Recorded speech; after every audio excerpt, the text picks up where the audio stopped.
नमस्कार। आज हम बात करेंगे क्वेश्चन बैंक की श्रृंखला में जो यूनिट फर्स्ट में 2 नंबर के प्रश्न बन सकते हैं। खासकर न्यूमेरिकल्स पे हम आज बात करने वाले हैं। तो इसमें सीरियल नंबर 18 से कुछ न्यूमेरिकल्स दिए हुए। तो हम देखते हैं कुछ न्यूमेरिकल्स को जो बहुत आसान है और इनको बड़ी आसानी से हम कर सकते हैं। क्वेश्चन नंबर जो 18 है वो कहता है कि एक संधारित्र की जो धारिता है, क्वेश्चन नंबर 18 जो कहता है एक संधारित्र की धारिता 5 माइक्रोफैरेड है, यदि संधारित्र की प्लेटों के बीच आपेक्षिक वैद्युतशीलता 3 वाली परावैद्युत पदार्थ को रखा जाए तो नई धारिता क्या होगी। बहुत ही आसान सवाल है, देखने में कठिन लग सकता है, लेकिन इसको अगर हम इस रूप में देखें तो इसमें देखो, एक धारिता जो है संधारित्र की धारिता दी हुई है, एक नई धारिता हमें निकालनी है और एक इसमें आपेक्षिक वैद्युतशीलता दी हुई है। तो एक फॉर्मूला आता है, एक फॉर्मूला है C dash equal to K और C। ये निकलता फॉर्मूला कहां से है? K equal to C dash upon C। C dash समझिए ए वाली इसकी नई धारिता, जब परावैद्युत माध्यम रख दिया गया तो नई धारिता उसको हम दिखा रहे हैं C डैश से। जो पुरानी वाली है उसको दिखा देते हैं जो धारिता जो हमारे पास पहले से है, जब हमने संधारित्र में परावैद्युत नहीं भरा हुआ था। ठीक है, तो समझिए हमको C डैश निकालनी है, दिस वन हमको निकालना है और ये हमें ऑलरेडी दी हुई है। तो C डैश को हम सीधे इस फॉर्मूले को C बराबर हमें दे रखा है 5 माइक्रोफैरेड और K की वैल्यू दे रखी है 3। तो यहाँ से हम C डैश आसानी से निकाल सकते हैं, 5 गुणा गया 3 और ये हो जाएगा 15 माइक्रोफैरेड। इतना आसान है, यही इसका आंसर है। इसको केवल सवाल, अगर आपको पता है कि सवाल है क्या और हमसे पूछा क्या जा रहा है, बशर्ते आपको फॉर्मूला याद है, तो इन चीजों को बहुत आसानी से कर सकते हैं। इस तरीके से इसी श्रृंखला में हम देखते हैं कि अगला प्रश्न जो 19वां है, 19वां सवाल भी बहुत आसान है और ये जब हम कूलॉम्स लॉ पढ़ते हैं उसके बाद ही इसको हम आसानी से कर सकते हैं। तो निर्वात में क्वेश्चन नंबर 19 कह रहा है, निर्वात में 2 बिंदु आवेश 5 + 5 माइक्रो कूलाम के हैं और ये वाला है दूसरा -2 माइक्रो कूलाम का है और दोनों अपार्ट रखे हुए हैं, दूर रखे हुए हैं 10 सेंटीमीटर की दूरी पे। इसको इस रूप में देख सकते हैं, एक हमारा यहाँ पे रखा है और एक इससे 10 सेंटीमीटर की दूरी पे रखा हुआ है। इन दोनों के बीच में दूरी है 10 सेंटीमीटर। पहले वाले को बोल देते हैं +3 माइक्रो कूलाम और ये है हमारा -2 माइक्रो कूलाम। अभी कह रहे हैं इन दोनों बिंदुओं को मिलाने वाली रेखा के मध्य बिंदु। अब इसका जो मिड पॉइंट है, मान लेते हैं मिड पॉइंट इसका यहाँ कहीं पे है। ठीक है, मिड पॉइंट इसको हम यहाँ के मान लेते हैं। इस पे रखा हुआ है कितने कूलाम का? 1 माइक्रो कूलाम का पर स्थित 1 माइक्रो कूलाम आवेश पर लगने वाले परिणामी विद्युत स्थैतिक बल की तुलना वो करनी है, आपकी गणना करनी है। तो इसमें पहले हमें इस बिंदु पर इसकी वजह से, पहले वाले की वजह से मतलब +3 माइक्रो कूलाम की वजह से हम निकाल देंगे कितना इसका कितना प्रभाव पड़ रहा होगा और इसका कितना प्रभाव पड़ रहा होगा। दोनों का जब हम नेट निकाल देंगे फिर हम निकाल सकते हैं जो हमें अल्टीमेट पूछा गया है कि वैद्युत स्थैतिक बल। तो दो पार्टों में इसको हमें करना है। तो हम इसको इस रूप में करेंगे, +3 माइक्रो कूलाम के कारण वैद्युत क्षेत्र।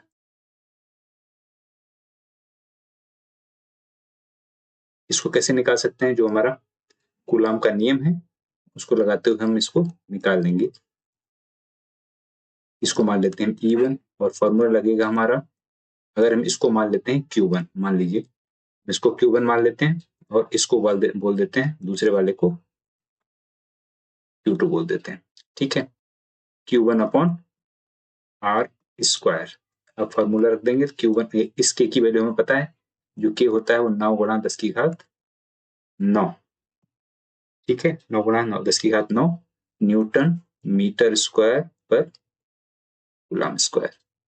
तो इसकी वैल्यू हम रख लेंगे यहाँ पे 9 गुणा 10 की घात 9 और Q1 की वैल्यू कितनी दी हुई है?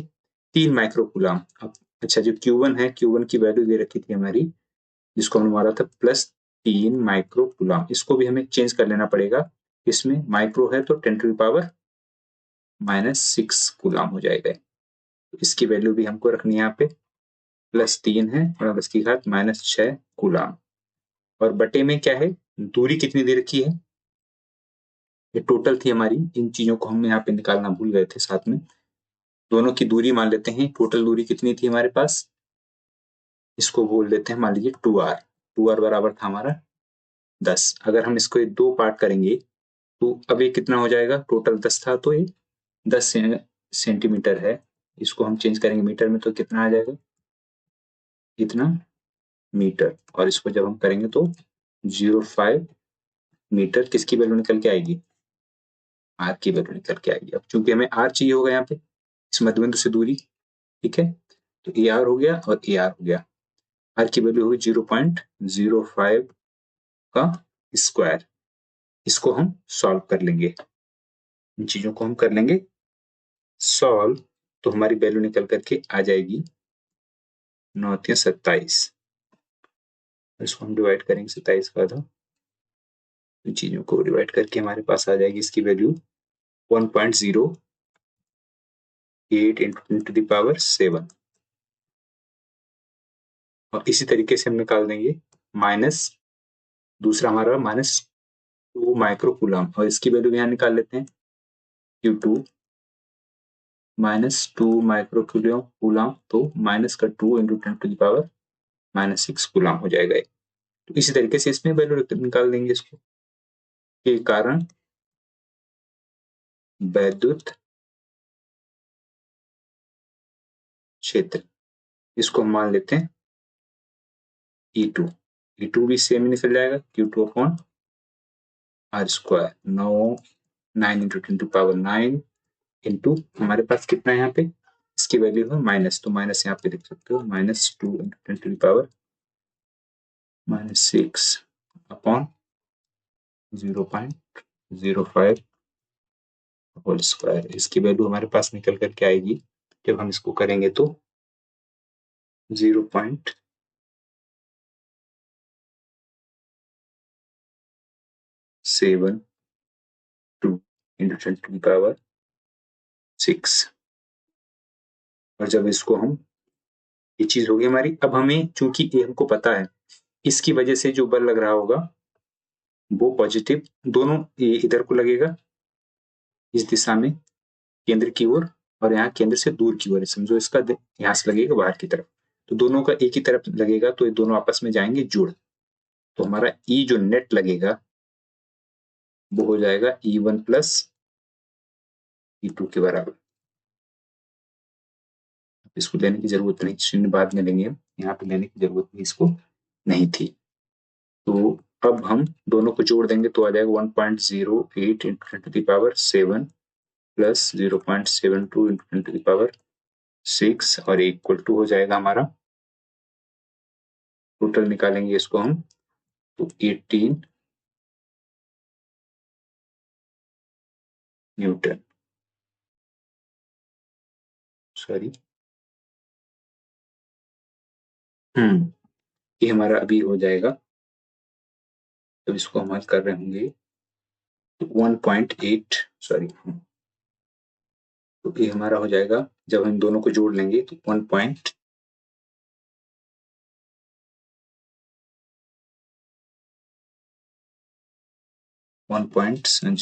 है, 0.72 है, तो 0.818 हो जाएगा ये इंटू 10⁻7।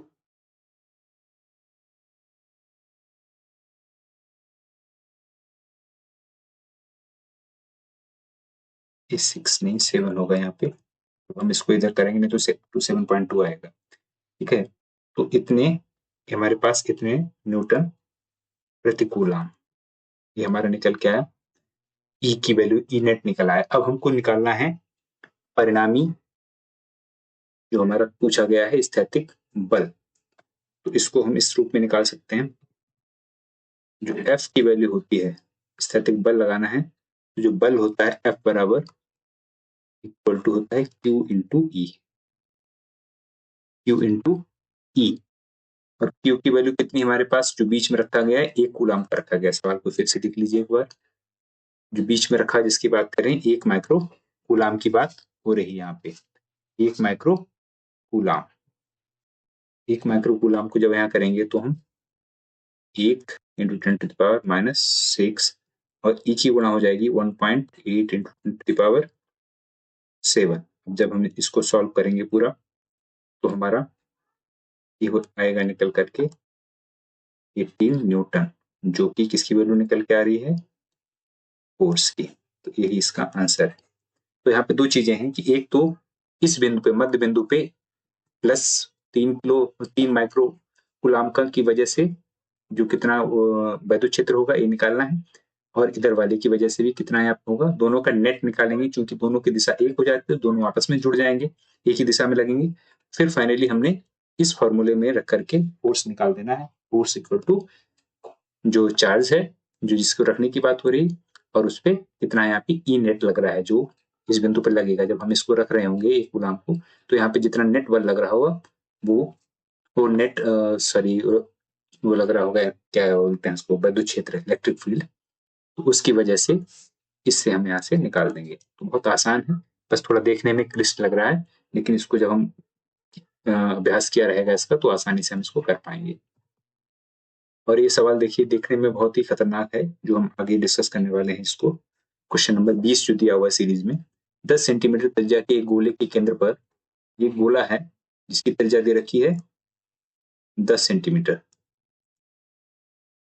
और इसके केंद्र पे कितना रखा हुआ है, एक आवेश रखा हुआ है जिसपे जो दे रखा है 5 माइक्रो कूलाम का। अब ये कह रहे हैं कि इसकी गोले की त्रिज्या बढ़ा के कितनी कर दी जाए, 10 सेंटीमीटर की जगह 30 सेंटीमीटर कर दी जाए। अब त्रिज्या हम मान लेते हैं किसकी बढ़ा के इसको कर देते हैं, पहले 10 थी, अब कितने कर दें, 30, और हमारा जो है चार्ज वो उतना ही रहे। तो कह रहे हैं गोले से बाहर आने वाले फ्लक्स, जो यहाँ से फ्लक्स बाहर जा रहा होगा, उस पर क्या फर्क पड़ेगा, पहले वाले में जब 10 था और अब जब हम इसको बढ़ा के कितना करें 30।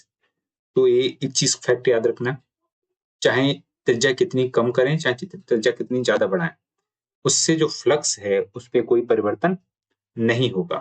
तो इसका आंसर यही है कि त्रिज्या को बढ़ाने से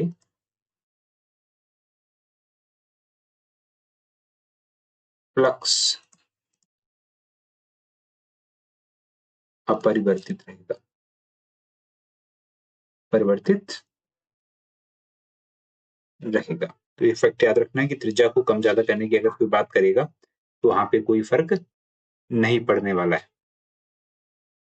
अब क्यों नहीं फर्क पड़ेगा, तो इसका आपको पता है, फ्लक्स जब हम निकालते हैं तो उसमें होता क्या क्या है। देखिए, एक तो जब हम गॉस लॉ पढ़ते हैं तो दूसरा क्या चीज दे रखी है इसमें, केवल इतना, इसमें त्रिज्या का तो कॉन्सेप्ट नहीं आया ही नहीं, त्रिज्या तो आती ही नहीं इसमें। फ्लक्स की जब हम फॉर्मूला पढ़ते हैं तो इसमें त्रिज्या की बात कहीं नहीं आती, तो ये त्रिज्या पे डिपेंडेंसी इसकी है ही नहीं। ठीक है, तो बहुत आसान सवाल है, बस केवल आपको फैक्ट पता होगा तभी आप इसको कर पाएंगे। कि बद्ध आवेश है, तो बद्ध आवेश में जब बद्ध आवेश की बात करेंगे, इस गोले के अंदर बंद आवेश है, तो त्रिज्या का कोई फर्क ही नहीं, क्योंकि यहाँ देखिए, यहाँ एप्सिलॉन नॉट है और यहाँ पे क्यू है, यहाँ पे आर नहीं है ही नहीं।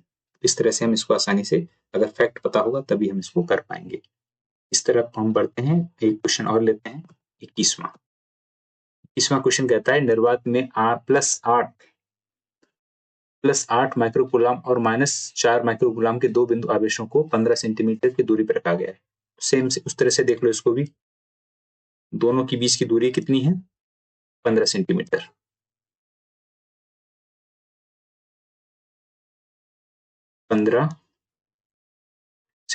और इधर दे रखा है, हमें इसको मान लेते हैं +8 माइक्रोकूलम और इधर है -4 माइक्रोकूलम। अब ये कह रहे हैं कि यदि +2 माइक्रोकूलम का एक तृतीय आवेश अनंत से लाकर इन दोनों आवेशों को जोड़ने वाली रेखा के मध्य बिंदु पे, अब इन दोनों के मध्य बिंदु पे एक तीसरा जो है, इसको कहां से लाना है, इसको लाना हमको अनंत से, इसको अनंत से लाना है और यहां तक लाना है, और इस पे कृत कार्य हमको निकालना है। ठीक है, तो यहाँ पे विभव की बात हो रही है, क्योंकि विभव का हम कॉन्सेप्ट पढ़ते हैं, तो विभव कहते किसे हैं, तो पहले बात ये होनी चाहिए कि अनंत से किसी एकांक बिंदु आवेश को लाने में जो कृत कार्य है वही उस बिंदु पर क्या कहलाता है, विभव कहलाता है। ठीक है, विभव जब हम निकालते हैं तो विभव का फॉर्मूला पढ़ते हैं, कृत कार्य वो भी एकांक आवेश को लाने में। तो ये फॉर्मूला हम पढ़ते हैं, इस फार्मूले को बिल्कुल याद रखना है, याद रहेगा तो आसानी से हो जाएगा। अब दो बिंदु हैं, दो बिंदु आवेश हैं, एक यहाँ ये रखा है और एक इधर रखा है। अब यहाँ के मध्य बिंदु होगा तो मध्य बिंदु पर विभव, एक फॉर्मूला शॉर्ट याद रखना है। दो अगर बिंदु आवेश के बीच में किसी बिंदु पे निकालना है तो मध्य बिंदु पर विभव कैसे निकालेंगे, ये विभव के लिए हम करेंगे फॉर्मूला जो है उसको याद रखना है। एक मान लेते हैं इसको, जिसको मान लेते हैं Q1 और इस वाले को मान लेते हैं Q2, ठीक है। और इस चीज को फिर से याद रखेंगे, जब हम माइक्रो कूलम में दिया हुआ है, जैसे मान लीजिए Q1 तो 8 प्लस है तो प्लस 8 माइक्रो कूलम, तो 8 का बोले तो 8 × 10⁻⁻6 कूलम हो जाएगा। इसी तरह से Q2 हो जाएगा 4 माइक्रो कूलम, तो ये -4 × 10⁻⁻6 कूलम। ये चीजें बार बार आती हैं तो इनको हमें याद रखना है, ठीक है। अब जैसे ये दूरी दी हुई है, पूरी दी हुई है, अब हमको आधी निकालनी है तो आधी कितनी हो जाएगी, पहले हमें क्या करना पड़ेगा, 2r मान लेते हैं इसको। 2r कितना है, 15 सेंटीमीटर, और ये मीटर में कुछ कन्वर्ट करेंगे तो कितना हो जाएगा हमारा, 15 सेंटीमीटर करेंगे तो